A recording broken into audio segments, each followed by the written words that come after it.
ಭಾರತ ಅಭಿವೃದ್ಧಿ ಹೊಂದುತ್ತಿರೋ ದೇಶ. ನಾನು ಈ ವಿಡಿಯೋದಲ್ಲಿ ಭಾರತದ ಅಭಿವೃದ್ಧಿಯನ್ನು ಹೇಳ್ತೀನಿ.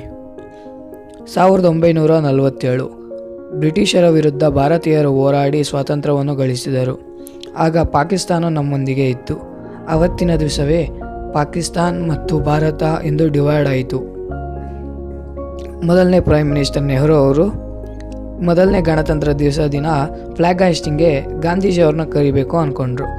ಆದರೆ ಕಾರಣಗಳಿಂದ ಗಾಂಧೀಜಿಯವ್ರು ಬರೋಕ್ಕಾಗಲಿಲ್ಲ. ಶಬರ್ಮತಿ ಆಶ್ರಮದಿಂದ ನೆಹರು ಅವರಿಗೆ ಒಂದು ಒಣಗೋಗಿರೋ ತೆಂಗಿನ ಮರಿ ಗಿಫ್ಟಾಗಿ ಕಳಿಸ್ತಾರೆ. ಈಗಿನ ಭಾರತದ ಪರಿಸ್ಥಿತಿ ಇದು. ನೆಹರು, ನೀನು ಇದಕ್ಕೆ ನೀರಾಕಿ ಗಿಡವನ್ನಾಗಿ ಮರವನ್ನಾಗಿ ಮಾಡಬೇಕು, ನಿಂದೇ ಜವಾಬ್ದಾರಿ ಅಂತ ಗಾಂಧೀಜಿಯವರು ಹೇಳಿ ಕಳಿಸ್ತಾರೆ. ನೆಹರು ಅವರು ಅವರ ಕೈಯಲ್ಲಾದಷ್ಟು ಮಟ್ಟಿಗೆ 5 ಇಯರ್ ಪಾಲಿಸಿ, ಇಂಡಸ್ಟ್ರಿಯಲ್ ಡೆವಲಪ್ಮೆಂಟ್ ಮಾಡಿ ನಮ್ಮ ಇಂಡಿಯಾನ ಸ್ವಲ್ಪ ಮಟ್ಟಿಗೆ ಡೆವಲಪ್ ಮಾಡಿದೆ. ಅವರಾದ ನಂತರ 15 ಮೆಂಬರ್ಸ್ ಪ್ರೈಮ್ ಮಿನಿಸ್ಟರ್ ಬಂದು ಹೋಗಿದ್ದಾರೆ. ಈಗ ಪ್ರೆಸೆಂಟ್ ಮೋದಿ ಗೌರ್ಮೆಂಟ್ ಇದೆ.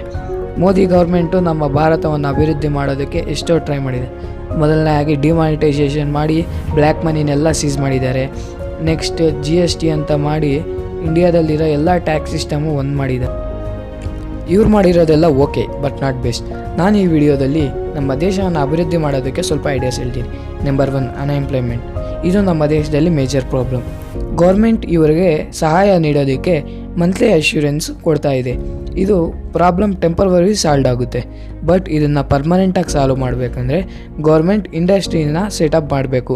ಇದರಿಂದ ಇವರೊಬ್ಬರೇ ಅಲ್ಲ, ಎಷ್ಟೊಂದು ಜನ ಬೆನಿಫಿಷಿಯಲ್ ಆಗ್ತಾರೆ. ಆಗ ಅನ್ಎಂಪ್ಲಾಯ್ಮೆಂಟ್ ನಮ್ಮ ದೇಶದಾಗೆ ಕಾಣಿಸ್ಕೊಳೋದಿಲ್ಲ. Number 2, correct price for food grains. ನಮ್ಮ ದೇಶದಲ್ಲಿರೋ ಎಲ್ಲ ಹಳ್ಳಿಗಳಲ್ಲೂ 70% ಜನ ಅಗ್ರಿಕಲ್ಚರಲ್ ಬೇಸ್ಡ್ ಆ್ಯಕ್ಟಿವಿಟೀಸಲ್ಲಿ ಕೆಲಸ ಮಾಡ್ತಾವ್ರೆ. ಇವ್ರು ಪ್ರೊಡ್ಯೂಸ್ ಮಾಡೋ ಅಂಥ ಎಲ್ಲ ತರಕಾರಿಗಳು kg 4 ರೂಪಾಯಿ ಥರ ಅವರು ಮಾರ್ತಾ ಇದ್ದಾರೆ. ಬಟ್ ನಮ್ಮ ರೀಟೇಲರ್ಸ್, ನಮ್ಮ ಮಾರ್ಕೆಟ್ಸಲ್ಲಿ ನಮಗೆ ಒಂದು kg 20 ರೂಪೀಸ್ ಮಾಡ್ತಾ ಇದ್ದಾರೆ. ಇನ್ ಬಿಟ್ವೀನ್ 16 ರೂಪೀಸ್ ಎಲ್ಲೋತಿದೆ ಅಂತ ನಿಮಗೆ ಡೌಟ್ ಬರ್ಬೋದು. ಈ 16 ರೂಪೀಸ್ ಮಾರ್ಕೆಟರ್ಸು ಕಷ್ಟಪಟ್ಟ ರೈತನಿಗೆ ಹೋಗ್ತಾ ಇಲ್ಲ.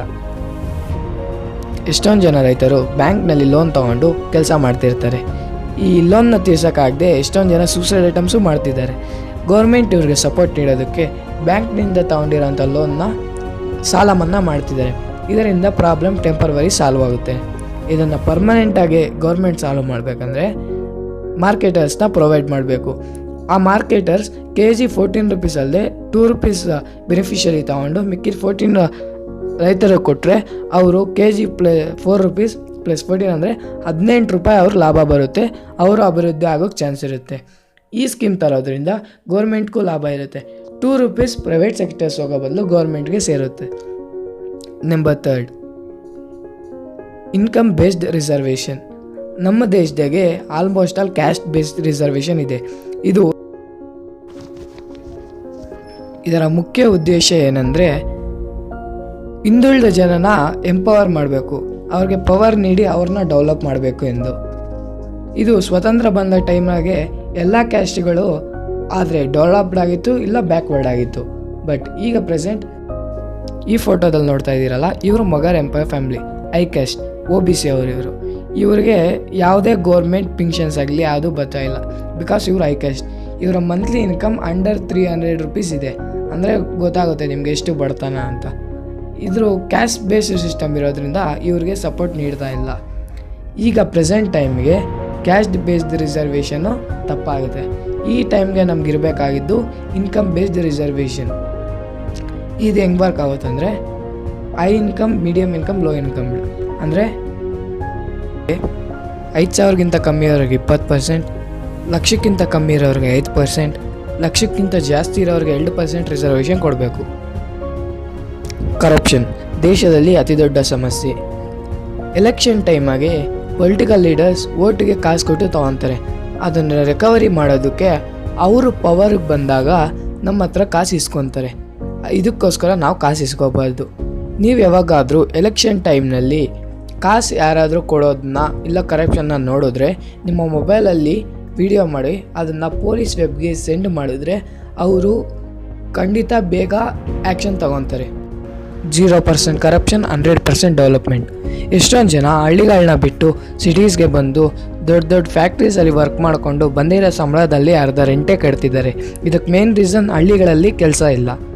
ಇದಕ್ಕೆ ಗೌರ್ಮೆಂಟ್ 4-5 ಹಳ್ಳಿಗಳಿಗೆ ಒಂದು ಸ್ಮಾಲ್ ಇಂಡಸ್ಟ್ರಿನ ಸೆಟಪ್ ಮಾಡಿದ್ರೆ ಅದರ ರೀಜನಲ್ಲಿ ಸುಮ್ಮನೆ ಇರೋರ್ಗೆ ಜನಕ್ಕೆ ಕೆಲಸ ಸಿಗುತ್ತೆ. ಇದರಿಂದ ಎಷ್ಟೊಂದು ಜನ ಕೆಲಸಗಳಿಗೆ ಬರುತ್ತೆ. ನಮ್ಮ ದೇಶದ GDPಯನ್ನು ಇಂಪ್ರೂವ್ ಆಗುತ್ತೆ. ನಮ್ಮ ದೇಶದಲ್ಲಿ ಎಲ್ಲಿ ನೋಡಿದ್ರೂ ಕಸ. ಇದಕ್ಕೋಸ್ಕರ ಗೌರ್ಮೆಂಟ್ ಸ್ಟ್ರಿಕ್ಟಾಗಿ ಕ್ಲೀನ್ನೆಸ್ ರೂಲ್ಸ್ ತರಬೇಕು. ಆಗ ಕ್ಲೀನ್ ಇಂಡಿಯಾನ ನೋಡ್ಬೋದು. ನಮ್ಮ ದೇಶ ಟೆಕ್ನಿಕಲ್, ಮೆಡಿಕಲ್, ಡಿಫೆನ್ಸ್, ಇಂಡಸ್ಟ್ರಿಯಲೈಸೇಷನಲ್ಲಿ ಈಗ ಅಭಿವೃದ್ಧಿ ಹೊಂದುತ್ತಿದೆ. ನಮ್ಮ ದೇಶ ಇನ್ನೂ ಅಭಿವೃದ್ಧಿ ಹೊಂದಬೇಕಂತ ಆಶಿಸ್ತಿದ್ದೀನಿ.